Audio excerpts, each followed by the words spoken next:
बहुत सारे साधक हैं और बहुत बार ये प्रश्न हमारे पास आ चुका कि किसी भी दिव्य शक्ति का कलयुग में साक्षात्कार हो सकता है, प्रत्यक्षीकरण हो सकता है क्या? जैसे एक इंसान दूसरे इंसान से बात करता है सामने खड़ा होकर इस तरीके से, क्या कोई शक्ति आकर के सामने खड़ी हो जाए और वो बात करे या आपके प्रश्न के सवाल के जवाब दे, ऐसा संभव है?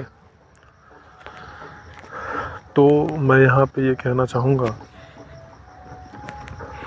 कि बिल्कुल ये संभव है, क्योंकि ऐसा पहली बार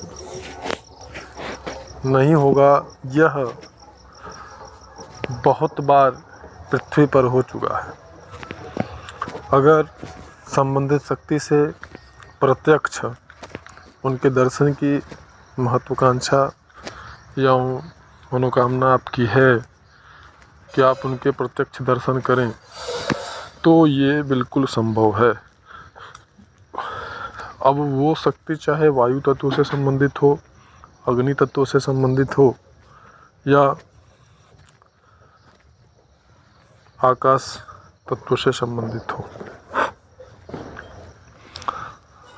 ऐसा होता है। और यह विधि का विधान भी है कि जो वायु तत्व, जो आकाश तत्व से संबंधित शक्ति होती है, उनका साक्षात्कार बहुत बाद में होता है। परंतु हमारे जो भक्त हैं बहुत सारे, अगर वर्तमान में देखा जाए तो चाहे वो देवराहा बाबा हों या सबसे वर्तमान में देखें तो पूज्य स्वामी प्रेमानंद जी महाराज हैं, स्वयं उन्हें भी भगवान शंकर के प्रत्यक्ष दर्शन हुए हैं और उसके पश्चात ही उन्हें आगे का उनका मार्ग प्रशस्त हुआ है। और ऐसा सिर्फ भक्ति मार्ग में नहीं है, ऐसा आपके योग मार्ग में भी संभव है। बहुत सारे ऐसे योगी रह चुके हैं, हमारे आदि गुरु शंकराचार्य जी को स्वयं भगवान शंकर के साक्षात्कार हुए थे, प्रत्यक्ष दर्शन हुए थे। और बहुत सारे ऐसे योगी संत महात्मा हो चुके हैं जिनको कि दिव्य शक्तियों के साक्षात्कार हो चुके हैं। आप कितना विश्वास कर सकते हैं, आपका आत्मविश्वास कितना मजबूत है अपने गुरु के प्रति और इन सभी संतों के द्वारा बताए गए मार्ग के प्रति या उनके अपने व्यक्तिगत अनुभव के प्रति आपका जो आत्मविश्वास है वो कितना मजबूत है, यह निर्भर करता है कि आपको प्रत्यक्ष दर्शन होंगे या नहीं होंगे। साथ ही साथ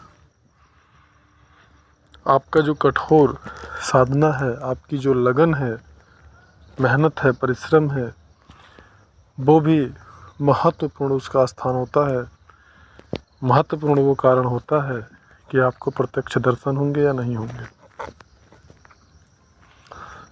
तो यहाँ पे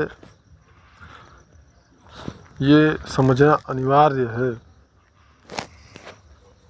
अब यहाँ पे चाहे भगवान शिव का पंचाक्षरी मंत्र के द्वारा उनका दर्शन प्राप्त हो या नवाण मंत्र के द्वारा आदि शक्तियों का प्रत्यक्षीकरण हो या सबसे छोटी प्रारंभिक साधना के रूप में जो अप्सरा साधना आप करते हैं उसके द्वारा देवी उर्वशी का प्रत्यक्षीकरण हो, यह सभी चीज़ें अपने आप में महत्वपूर्ण है और सत्य है। जितना सत्य हमारा आपका अस्तित्व है, उतना ही सत्य यह भी है कि इन शक्तियों का प्रत्यक्षीकरण आज भी संभव है और आज भी लोगों को होता है। वर्तमान में जो दिव्य शक्तियां हैं, सामूहिक रूप से उनके दर्शन जैसे कि पूर्व सतयुग में आदिकाल में होते थे उस तरीके से नहीं होते हैं, एकांतिक तरीके से होते हैं और व्यक्तिगत तौर पे होते हैं, लेकिन होते ज़रूर हैं। यह परम सत्य है। और वर्तमान में जो साधक हैं, किसी विशेष मंत्र की साधना कर रहे हैं, गुरु दीक्षा में मंत्र को लेकर के, उनकी कठोर साधना होती है, तब जाकर के संबंधित शक्ति का प्रत्यक्षीकरण जरूर होता है और यही परम सत्य है। वो किसी भी शक्ति की साधना कर रहे हो, मंत्र अपने मंत्र से संबंधित जो शक्ति होती है उसे विशेष प्रकार से प्रभावित करती है, बहुत विशेष प्रकार से। और जब बार बार लगातार किसी शक्ति को अच्छी मनोकामना के साथ, अच्छे जो है इच्छाओं के साथ, समर्पण के साथ आप उन्हें प्रभावित करते हैं, तो निश्चित रूप से वो शक्ति आपके सामने प्रत्यक्ष होकर के आपकी मनोकामना पूर्ण करती है। यही परम सत्य है।